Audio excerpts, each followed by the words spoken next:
हाय दोस्तों, good evening. आज important question लाए हैं। आज का टॉपिक है समय एवं शक्ति व्यवस्थापन। 118 क्वेश्चन लाए हैं, इसे देखना जरूर। पसंद आए तो क्वेश्चन लाइक और सब्सक्राइब जरूर करें। चलते हैं क्वेश्चन की ओर। पहला क्वेश्चन है थकान दूर करने के उपाय। थकान दूर करने के उपाय क्या है? विश्राम भी करना चाहिए, उचित शारीरिक स्थिति होनी चाहिए, कार्य में परिवर्तन भी होना चाहिए, उपयुक्त सभी होगा। पारिवारिक जीवन चक्र के प्रथम अवस्था के समय की मांग होती है तो कम होती है। थकान के प्रकार है, शारीरिक भी थकान होती है और मनोवैज्ञानिक और शारीरिक दोनों होती है। नेक्स्ट क्वेश्चन है दैनिक कार्यों के अंतर्गत क्या आती हैं? घर एवं वस्त्रों की सफाई करना, नवजात शिशु में बड़े बुजुर्गों की देखभाल करना, खाना पकाना और परोसना, ये सभी आते हैं। किस प्रकार के आकार में बिस्कुट को काटने के समय की बचत होती है? तो चौकोर काटने में समय की बचत होती है। TMU का शब्द क्या है? Time measurement unit. हल्का क्या कार्य नहीं है? तो फर्श को रगड़कर साफ करना ये हल्का कार्य नहीं है, इसमें मेहनत लगते हैं। शारीरिक थकान का कारण है शरीर में पानी की कमी होना, कार्बन डाइऑक्साइड की उपस्थिति, शरीर में लैक्टिक एसिड की अधिकता। उपयुक्त में से कोई नहीं। तो शरीर में लैक्टिक एसिड की अधिकता इसका आंसर होगा।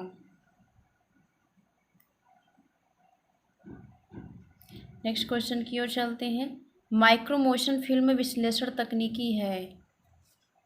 माइक्रोमोशन फिल्म विश्लेषण तकनीकी है तो किसमें है? कार्यसरणीकरण में। कार्यसरणीकरण की दो तकनीकी हैं, औपचारिक एवं पेन पेंसिल।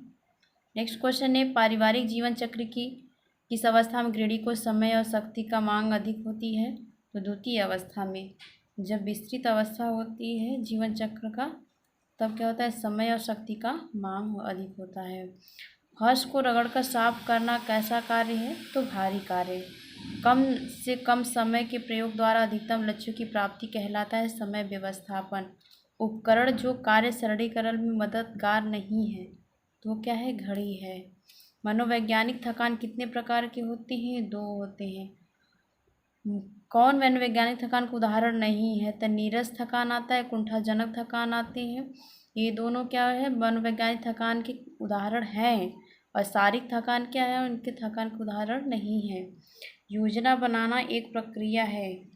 योजना बनाना कैसी प्रक्रिया है?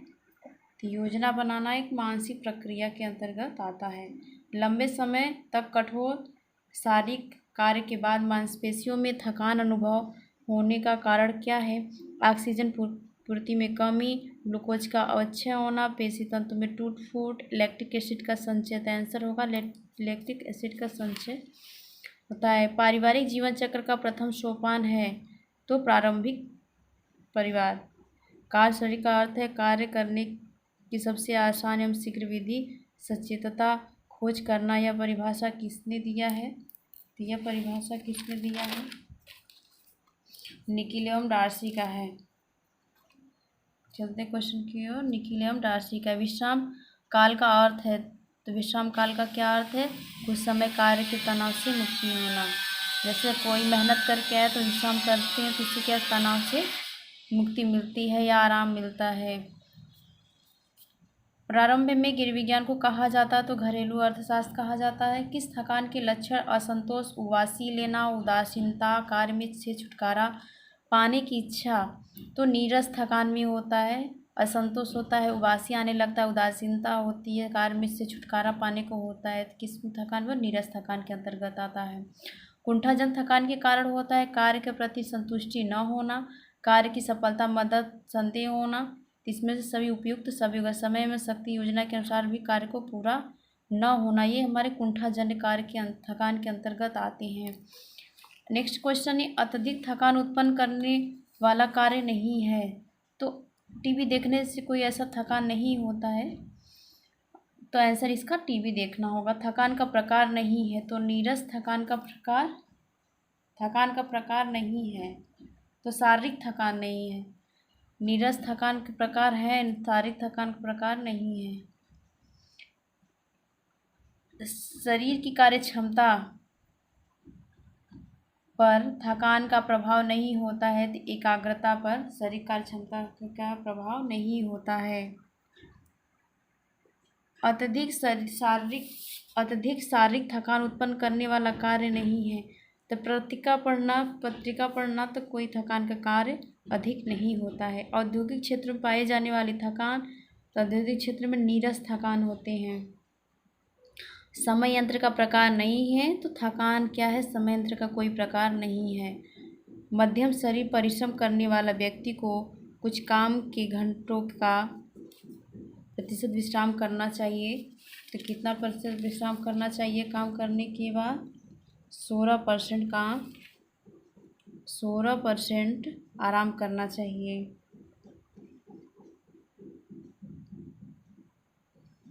विश्राम करना चाहिए। कार्य के मध्य विश्राम काल का अर्थ है कार्य के मध्य कुछ समय कार्य करने से तनाव से मुक्ति मिलती।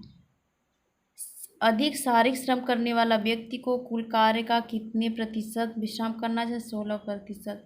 थकान का कारण है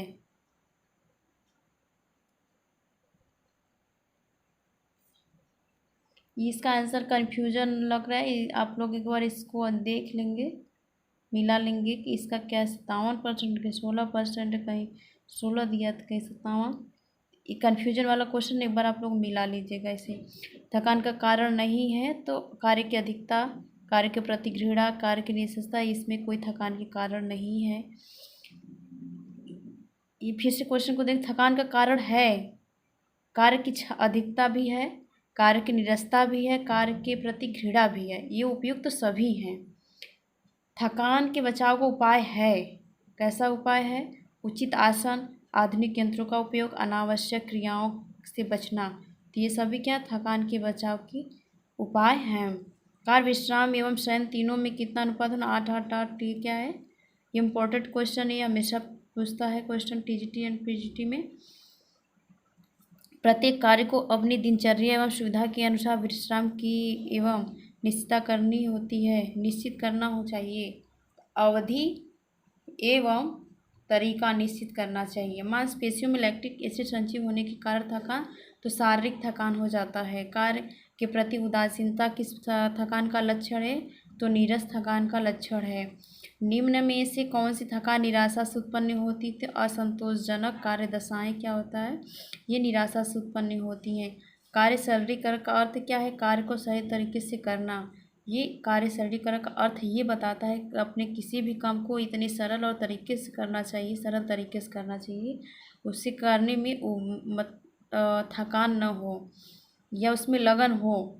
ऐसा कार्य सरल तरीके से करना हो, उसमें लगन से कार्य कर लिया जाए और थकान भी ना हो। किसी भी कार्य को कम मात्रा में समय व शक्ति के उपयोग द्वारा करने की तकनीक कार्य सरलीकरण कहते हैं। ये परिभाषा किसने दिया है? ये परिभाषा राजमल पीवी देवदास ने दिया है। राजमल पीवी देवदास ने दिया है। किसने सरलीकरण में समय एवं शक्ति दोनों के व्यवस्थापन को मिश्रित कर दिया है? तो ग्राशम कैंडिल ने। कार्य सरलीकरण की कितनी तकनीकी होती है? तो 2 होती है, औपचारिक और पेन पेंसिल। कार्य सरलीकरण की औपचारिक तकनीकों को कितने भागों में बांटा गया है? तो 4 भागों में बांटा गया है। कार्य सरलीकरण की किस तकनीकी को पेन और पेंसिल तकनीकी भी कहा जाता है? तो अनौपचारिक तकनीक को पेन और पेंसिल कहा जाता है। कार्य सरलीकरण की औपचारिक तकनीकी नहीं है तो मल्टीमैन क्या है? औपचारिक तकनीकी नहीं, ये आपका पेन पेंसिल के अंतर्गत आते हैं। पेन एवं पेंसिल तकनीकी इनमें से कौन नहीं है? तो पार्थवे चार्ट और स्टॉपवॉच तकनीकी कौन नहीं है? तो मोमो मोशन नहीं है पेन पेंसिल में, पार्थवे और स्टॉपवॉच ये हैं। कार्य सरलीकरण की इनमें से कौन अनौपचारिक तकनीकी है? तो अनौपचारिक तकनीकी के अंतर्गत आपका प्रोसेस चार्ट, ऑपरेशन चार्ट, ये दोनों आ जाएंगे। इनमें से कौन कार्य सरलीकरण की पेन एवं पेंसिल तकनीकी है? मल्टीमैन। कार्य सरलीकरण की पेन और पेंसिल, मल्टीमैन चार्ट, प्रोसेस चार्ट और पार्थवे चार्ट, ऑपरेशन चार्ट। तो इसमें का सभी हैं ए और बी, ये दोनों क्या है? पेन पेंसिल के अंतर्गत आते हैं। प्रोसेस चार्ट में त्रिभुज का क्या अर्थ होता है? तो कार्य में रुकावट होता है। यह चार्ट उन क्रियाओं के अध्ययन हेतु प्रयोग किया जाता है जिसमें एक समय में दो या दो से अधिक व्यक्ति करते हों, तो मल्टी मैन चार्ट के अंतर्गत ऐसा होता है। पार्थवी चार्ट का प्रयोग सबसे पहले किसने आसान किया था? तो गिलवर्थ ने पार्थवी चार्ट का प्रयोग करके सबसे पहले काम को आसान किया था।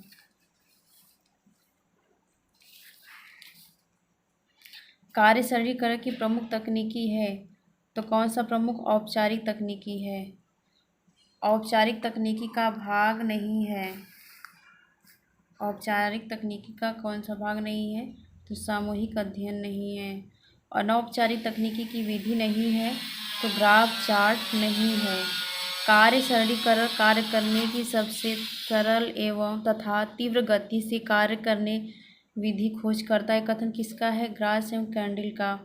परिवर्तन के वर्ग का विचार सर्वप्रथम किसने दिया? तो मुंडेल ने दिया था। एक निर्धारित समय में कार्य उत्पादन में परिवर्तन को दिखाता है, तो कार्य वक्र को दिखाया गया है। कार्य सरलीकरण किन स्त्रियों के बहुत अधिक महत्व के लिए? तो शारीरिक दृष्टि से विकलांग है। जो शरीर से विकलांग व्यक्ति था उसके लिए कार्य को सरल और आसान करने के लिए कार्य सरलीकरण का प्रयोग किया गया था।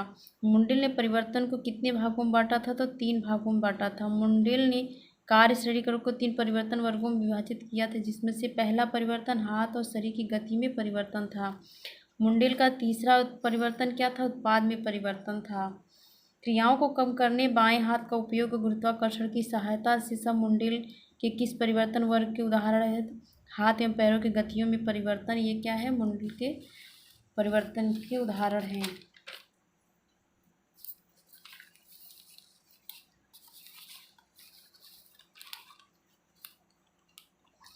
नेक्स्ट क्वेश्चन की ओर चलते हैं। समय तथा श्रम की बचत के लिए प्रयोग में लाया जाता है, तो कुकर भी लाया जाता है, मिक्सर एवं ग्राइंडर भी, कपड़े धोने की मशीन। इससे क्या होता है? समय और श्रम की बचत होती है। उपयुक्त सभी। कुकर का प्रकार है क्या है? जल रहित भी कुकर है, इकमिक भी कुकर, प्रेशर कुकर है, तो ये उपयुक्त सभी है। कुकिंग रेंज के प्रकार हैं, विद्युत संचालित रेंज है, गैस रेंज है, मिट्टी के तेल में रेंज, उपयुक्त सभी। रेफ्रिजरेटर में चिल ट्रे का तापमान होता है तो 10 डिग्री फ़ारेनहाइट से अधिक, कुछ अधिक। सोलर कुकर के डिब्बों में काला रंग होने से उसमें क्या होता है? अवशोषण क्षमता की वृद्धि होती है। जो गर्मी ऑब्जर्व करती है तो इसकी क्षमताएं बढ़ जाती है, इसलिए डिब्बों में काला रंग होने से क्या? सोलर के डिब्बों में काला रंग होने से अवशोषण की क्षमता में वृद्धि हो जाती है। खेल कूद के मैदान व पार्क तो सार्वजनिक सुविधा है, कोई अपना पर्सनल पार्क नहीं बनाता है, या कोई अपना कोई किसी का पर्सनल पार्क हो या खेल कूद के मैदान हो, तो ये सार्वजनिक होता है। कार्यभार का अर्थ होता है कार्य इकाइयों का जोड़। नेक्स्ट क्वेश्चन है, वॉशिंग मशीन का कार्य सिद्धांत क्या? अपकेंद्रण है। वैक्यूम क्लीनर जिसके द्वारा क्रीड़ी को कम समय और शक्ति लगती है, इसके कौन से भाग है? नोजेल, पंखा। नेक्स्ट क्वेश्चन, प्रेशर कुकर में भोजन जल्दी पक जाता है क्योंकि इसमें अधिक दाब और अधिक दबाव पर भोजन पकता है। सेफ्टी वाल्व एवं गास्केट किस यंत्र के भाग है? तो प्रेशर कुकर के हैं। प्रेशर कुकर में इसलिए सेफ्टी वाल्व और गास्केट लगाए जाते हैं जिसमें कि कभी भी अगर अब उसकी सीटी साफ़ ना हो, अगर प्रेशर ज़्यादा बन जाए तो यहाँ से जो सेफ्टी वाल्व है वो निकल जाए, उससे एयर निकलना स्टार्ट हो जाए, इससे घटनाएं होने से बच जाते हैं। प्रेशर कुकर में से अतिरिक्त भाग एवं नलिका द्वारा निकलती हैं जिससे कहते हैं वेंट ट्यूब कहते हैं।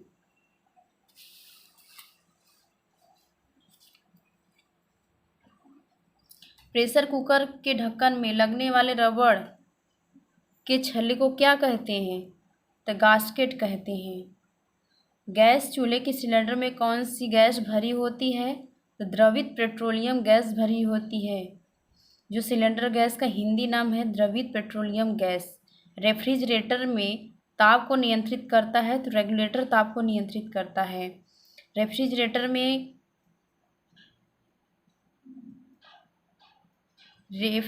में ठंडे एवं गर्म ताप का अंतर होता है तो 0 से 25 डिग्री फ़ारेनहाइट के मध्य। चिल ट्रे फ्रीजर कैबिनेट किसका भाग है? तो रेफ्रिजरेटर का भाग है। समय के भाग है तो क्या है, कार्य है, मनोरंजन है, विश्राम है, ये तीनों है। समय के भाग में बताया गया कि 8 घंटा कार्य करना और 8 घंटा कार्य के बाद 8 घंटा आराम होना चाहिए, मनोरंजन के बाद 8 घंटा आराम करना चाहिए, 8 घंटा विश्राम भी करना चाहिए। मिक्सर तथा ग्राइंडर में जिस भाग में विद्युत मोटर की सुरक्षित रूप में रखा जाता है वे क्या कहलाता है, तो मोटर हाउसिंग कहलाता है। एक मिक्सर ग्राइंडर के भाग होते हैं, तो ये कैसे क्या होते हैं, जार मोटर है, गति नियंत्रक स्विच है, ब्लेड्स, तार एवं प्लग है, ये उपयुक्त सभी है। इस्त्री का हैंडल किस तत्व का बना होता है, तो बेकेलाइट का बना होता है। ओवन में गर्म होने वाले तार लगे होते हैं जो बने होते हैं नाइक्रोम के बने होते हैं। इनमें से कौन सा ओवन का भाग नहीं है, तो नोजिल नहीं है। ब्रश, पिचकारी, नोजिल ये सब किस यंत्र के भाग है, तो वैक्यूम क्लीनर के भाग हैं।